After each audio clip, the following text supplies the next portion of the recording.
সবজি এবং ফলের খোসা দিয়ে যদি কিচেন কম্পোস্ট সার তৈরি করতে যান, তাহলে কোথায় তৈরি করবেন? তার মধ্যে সবচেয়ে উপযোগী জায়গায় এবং গুরুত্বপূর্ণ জায়গা হচ্ছে এইরকম একটি সিমেন্টের মাচলা বা ভ্যাট বলে, এইটা মাটির ওপরে রাখবেন।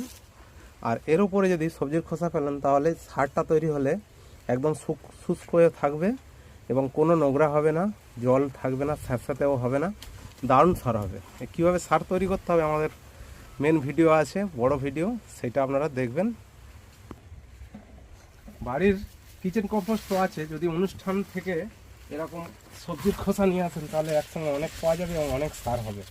আমরা এখানে একটি অনুষ্ঠানের সবজির খোসা অনেক পেয়েছি, সেইটা আজকে ঢেলে দিলাম।